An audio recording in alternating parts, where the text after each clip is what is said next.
A girl often finds it overwhelmingly difficult to prove her virtue, as her chastity is often judged based on superficial factors. If those factors aren't present, society might never consider her pure.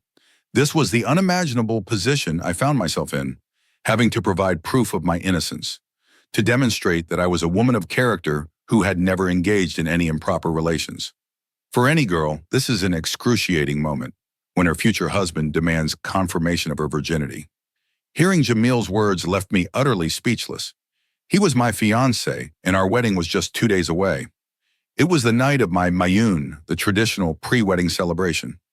I was dressed in a yellow bridal outfit, my hands adorned with henna and my cheeks glowing with turmeric paste. My friends were sitting around me, singing wedding songs, when my phone rang. On the other end was Jamil, as usual requesting a secret meeting. He often made these hidden requests, sneaking moments here and there, but these meetings never lasted more than a few minutes. They had always remained innocent. I had never crossed any boundaries, nor done anything that would dishonor my family. But this time, something felt different. Jamil was persistent, repeatedly saying he had something very important to discuss and urging me to come to the rooftop. Our rooftop connected easily to the neighboring house, which belonged to one of his friends. However, the house was currently occupied by guests, and I was nervous. At that moment, I was still in the bathroom, whispering on the phone, while my friends and cousins were all around me. Jamil insisted, growing increasingly agitated, that it was something I had to hear. He even warned me that not meeting him could have consequences. I tried stalling, promising to come around midnight after everyone had gone to bed. At midnight, as the house settled into quiet, my friends and cousins left. A few remaining guests stayed downstairs, while my younger sister, who shared my room, asked if she could stay with me. I lied, saying I wanted a quiet night to rest, citing my tiredness from the day's festivities. I added that I needed to look refreshed for tomorrow's henna ceremony. She hesitated, but eventually went downstairs. Alone in my room, I waited until I was certain everyone else was asleep. Then carefully and quietly, I slipped out and climbed the stairs to the rooftop. Jamil was already there, waiting impatiently. As soon as he saw me, he grabbed my hand and led me to his friend's rooftop. Feeling alarmed, I asked where he was taking me. Jamil assured me that his friend's family was out of town, as I already knew. He explained that his friend had also gone away and that we could talk privately at the empty house. I grew more anxious. What if my family comes looking for me? I asked. If they notice I'm not in my room, there will be a commotion. What will I say if they catch me on the rooftop at this hour? I recalled my mother's stern warning earlier in the evening. Brides on Mayun shouldn't go to the rooftop. Evil spirits linger there. The thought of disobeying her advice made me even more uneasy. Hearing my hesitation, Jamil gave me a sharp look and insisted on pulling me along. Without waiting for my consent, he firmly took my hand and led me inside his friend's empty house. His friend's room was unlocked. Jamil led me there and gently made me sit on the bed. His voice was calm, but unusually firm. I came here to ask you something very important, he began. I want you to answer me honestly. I stared at him, confused. What is it, Jamil? Why bring this up now, 2 days before our wedding? We've known each other for a year. We love each other. What's left to question? I asked. My voice a mix of worry and curiosity. He sat down beside me, took my hands in his, and locked his gaze on mine. I need proof that you're a virgin, he said. The words struck me like a slap. I couldn't believe what I was hearing. Jamil, my fiancé, the man I was supposed to spend my life with, was asking me for proof of something I couldn't even imagine having to prove. My chest tightened, my throat went dry, and for a moment, I couldn't speak. Jamil, what are you talking about? I asked, my voice trembling. You know that no girl can provide such proof. You'll see for yourself on our wedding night that I'm a woman of character.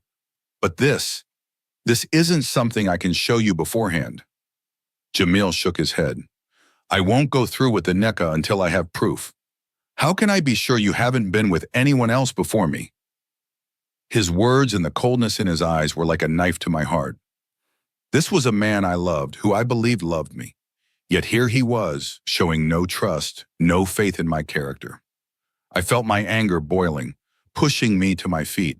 Jamil, stop this nonsense. If this is a joke, it's in terrible taste. And if you're serious, you already know I can't prove this to you. I have nothing to hide, but I can't give you what you're asking for. He stood as well, his tone firm. You can prove it if you want. Just a few marks will be enough for me to believe you're pure. Then I'll marry you. My head spun as I stared into his eyes. He wasn't joking. He wasn't teasing. He was dead serious. He wanted me to provide some tangible sign of my virginity, as if love, trust, and a year's worth of commitment meant nothing. A cold chill ran through me. The love I thought we shared felt like it had crumbled to dust. He didn't trust me, not even a little. Tears welled up in my eyes. So this is what it's come to, Jamil, I whispered. You'll only bring the wedding procession if I can somehow prove this? After everything we've been through? After all the times I showed you I cared? This is all you want from me? He stepped closer, taking my shoulders in his hands. It's not about what we've been through. It's about what I need to be certain. I'm not saying I don't love you, but I need to know that no one else has been in your life. That's all. My anger and disbelief turned into a churning mix of heartbreak and shame. I couldn't understand how he could love me and yet not trust me. What had I done wrong? I had always been faithful, always kept my boundaries clear. And yet, here I was, accused without cause, forced to defend something that was already mine by right. I tried to push him away.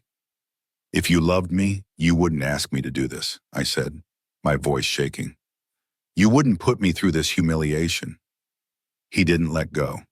If you truly love me, he said, then why hesitate? If there's no guilt in your heart, then prove it. Prove that you're pure. The words stung more than I could have imagined. My tears turned into quiet sobs, and for a moment, I felt like the ground beneath me had vanished.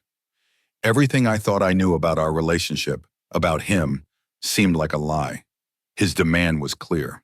He wouldn't marry me unless I proved myself. In that moment, I felt more alone than ever. My heart was breaking, but my mind was a storm of confusion and desperation. I couldn't think straight. The world seemed to spin, and before I could stop myself, I made a decision that would haunt me forever. Jamil was still staring at me, waiting for an answer. I stood up straighter, wiped my tears, and asked, "What proof do you want? How can I prove to you that I'm pure? Do you think I've been with someone else? I've never crossed any boundaries with you, Jamil. How can you even think this about me?" He looked at me, his gaze unwavering. "If you have nothing to hide, then show me. Let me see for myself." His words echoed in my mind, and for the first time I felt defeated. I couldn't believe what I was about to do, but I felt like I had no choice. I slowly removed my scarf and dropped it onto the bed. I stood in front of him, arms outstretched, my tears falling silently. "If you want to see, then see," I said. "But remember this moment, Jamil. Remember what you've asked of me." A faint smile crossed his face. He stepped closer, placing his hand on the zipper of my shirt. "Don't worry," he said softly. "We're getting married in 2 days. This is just to put my mind at ease. I just need to know that you've been mine all along." I looked into his eyes, hoping to find some trace of the love we once had. Instead, all I saw was doubt and selfishness. In that moment, I realized that our relationship had been built on fragile trust, and it had finally shattered. And though I had always passed every test in my life, this was one I should never have had to face. It was the office where Jamil had come for his interview. Within a week, he was selected and began working there. From the very first day, we developed a friendship. When Jamil arrived for the interview, I guided him through the process. He seemed like someone who genuinely needed this opportunity, so I explained how to present himself and respond to the interviewers. I had been working there for quite some time, so I knew how to help him navigate the process. Thanks to this, Jamil easily secured the position. He wasn't just grateful. Our friendship blossomed as a result. Over time, our bond deepened. We exchanged phone numbers, and soon we were talking about anything and everything. Even after work hours, I would find myself chatting away with Jamil. While I worked in the office more out of interest than necessity, my parents fully supported me. They believed that working outside the home would make me a confident, independent woman. My father especially emphasized that women should have self-assurance and independence, which they could only gain by stepping out of their comfort zones. Many relatives criticized my decision to work, but my father stood by me. His encouragement helped me become the first girl in my family to have a job and to support my parents financially.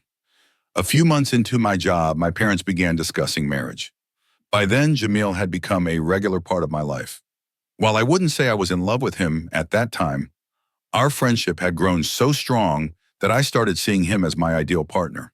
In my mind, if I were to marry, I'd want a life partner like Jamil. He was understanding, supportive, and always thoughtful. Gradually, I began asking him questions about his family.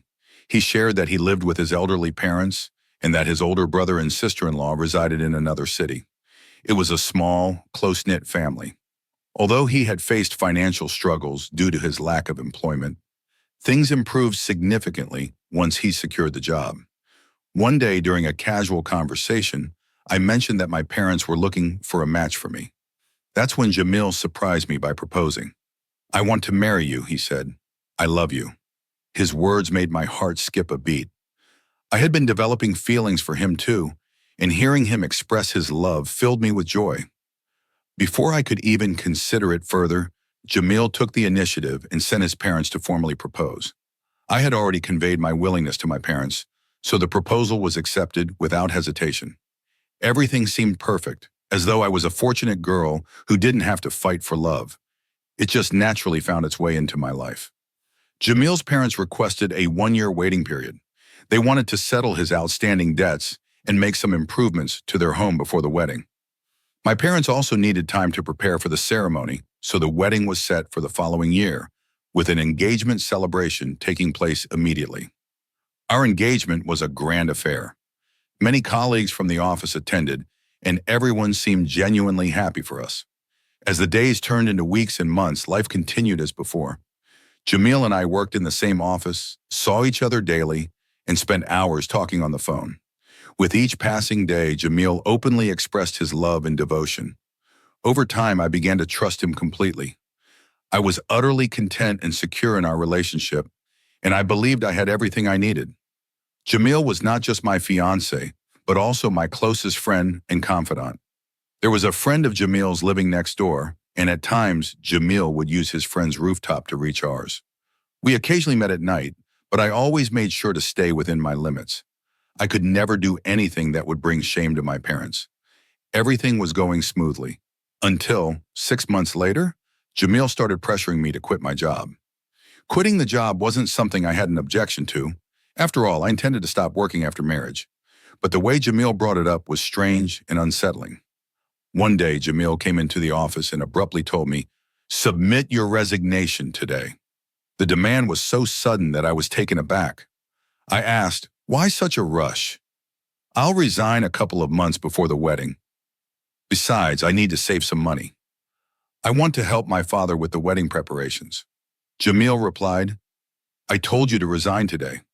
My mother doesn't like you working, and I don't want this to become an issue." I was shocked because his mother had never mentioned any such concerns, not even at the time of the engagement. Still, Jamil spoke firmly and then walked away to his cabin. I sat there thinking for a long time. Should I comply with his demand or should I stand my ground? Eventually, I decided that my relationship with Jamil was more important than the job. With a heavy heart and great reluctance, I wrote my resignation letter. When I took the letter to my boss, he was equally surprised. "Is everything all right, Tabassum? Why are you resigning so suddenly? There's still time before your wedding." My boss knew about the upcoming marriage since both Jamil and I worked there. I averted my eyes, struggling to muster the courage to explain. Finally, I told him that Jamil had asked me to resign. My boss fell silent for a moment before responding, "Don't give anyone the keys to your life. Loving someone and maintaining that love are two different things. Everyone can love, but few can truly uphold it. Make your decisions from your own heart and mind. It'll be better for you. Don't sacrifice so much that they start taking you for granted." He tried to reason with me, but at that time, nothing mattered more to me than Jamil. With the wedding just around the corner, I didn't want any conflict. So I submitted the letter and said goodbye to a good job. However, my boss didn't actually accept my resignation. Instead, he granted me a 10-day leave and said, "Take this time to think carefully before making your final decision." I also informed my parents about resigning. My mother was pleased, saying it was good to stop working before the wedding. She thought I needed rest. My father didn't object, but I never told them that I resigned because of Jamil. If I had, my father might not have agreed with my decision. But it didn't end there. Jamil began imposing more restrictions. He told me not to go to the market frequently for wedding shopping. "Finish it all in 1 or 2 trips," he said. I was concerned because weddings involve so much work. How could my father handle everything on his own? But Jamil didn't seem to care. His response was always, "That's your father's responsibility. He'll manage." Sometimes I felt as though Jamil wasn't the same person I fell in love with. It was especially difficult when he started imposing unusual restrictions on me. I quietly accepted everything he said, but he kept bringing up new demands. One day, frustrated, I asked him, "What's gotten into you, Jamil? Why are you acting this way? Don't you trust me?" He smiled and said, "I trust you, but I want you to rest and focus on yourself. Your job has worn you out, and I'm only saying these things out of love." That response silenced me, and I took it as a sign of his affection. As our wedding day drew closer, I continued to follow his instructions. Whenever I tried to object, Jamil would always say something sweet and persuasive that made me agree. Even now, just 2 days before our wedding, he had asked me to meet him in private. When I heard what he had to say, I was completely stunned. At first, I couldn't believe it. The man I'd been in a relationship with for over a year was now questioning my purity. Jamil insisted that he needed to be sure I had never been involved with anyone else. I was left speechless. Over and over, he made the same demand. He wanted proof. At that moment, I knew I had to make a decision. I decided that I needed to take charge of my future. I took off my scarf, tossed it onto the bed, spread my arms, and stood before Jamil. "Look at me," I said. "I am your bride-to-be. I love you, and I have made every sacrifice for you. I even left my well-paying job the moment you asked me to. If you need me to prove that I'm virtuous, if you need me to prove I'm pure, then I'll do that too." Jamil smiled and slowly reached for the zipper of my shirt. He looked me over with piercing eyes, clearly signaling what he was about to do, but I slapped his hand away and in a flash landed 3 sharp slaps across his face. He looked completely shocked, staring at me with wide eyes. I grabbed my scarf and said firmly, "You don't deserve me. If you had any decency, you would respect me and my dignity. The truth is, you're not a man of integrity. That's why you need proof of my purity. Someone like you, who probably has his own questionable past, assumes everyone else is the same. My parents taught me to protect my honor, and I know how to uphold my character. Do you really think I degrade myself for someone like you? Those slaps are all the proof you'll ever need. They're proof that I refuse to sell my self-respect, even to the man I thought I loved. If I can't bear myself before the man I'm about to marry, why would I ever do it for someone else? I'm disgusted with myself for ever loving a man who failed to respect me or my dignity, a man who couldn't be my protector. You're not worthy of my love." I walked away, leaving Jamil behind. I returned to my rooftop, then quietly slipped back into my room. There I found my father standing by the door, clearly looking for me. Without a word, I leaned into his chest and broke down in tears. My father thought I was crying because of the upcoming departure from my home, and he grew concerned. "Don't do this, my child," he said gently. "You are my beloved, brave daughter, and I want you to be happy in life." I looked up at him, my eyes filled with tears. "Papa," I began, "I wanted to make you proud. I wanted you to be able to hold your head high because of me. But now I'm going to bring disgrace upon you. I'm so sorry." My father's face showed confusion. "What do you mean, my child? Why would you say such a thing?" I took a deep breath and told him, "I've ended my engagement to Jamil. The wedding isn't going to happen now." My father was stunned into silence. After a moment, I shared everything every single thing that had happened. From Jamil's suspicions to his demand for proof of my character, I told him all of it. And then something unexpected happened. My father, instead of shouting at me or rebuking me as one might expect, placed his hand on my head and said, "You've made the right decision. That man never deserved you." His words soothed my shattered heart. "I raised you to know the difference between right and wrong, and now you've shown that you have the strength to stand by your principles. Do not worry about what people will say or think. I'll handle it. You are my daughter, not a burden. I won't let a man like him destroy your life." With that, my father took the phone right in front of me, called Jamil's parents, and respectfully informed them that the engagement was over. He even explained why, making it clear that their son's behavior was unacceptable. The very next day, Jamil and his parents showed up at our house, sitting across from us in the living room. Jamil was apologizing profusely. He admitted that his friends had planted doubts in his mind. "They said that women who work aren't virtuous, that they've been with other men," he said, his voice shaking. "I didn't mean it, but the thought wouldn't leave my head. I'm so sorry. Please forgive me." But I had made up my mind. I could not forgive a man who so easily succumbed to his friends' baseless accusations. If he could let such words influence him before our marriage, what would he do if they said something again later? Would he believe them and divorce me? I told him clearly, "I will not put myself at risk for someone who doubted me so easily. My dignity is more important to me than love."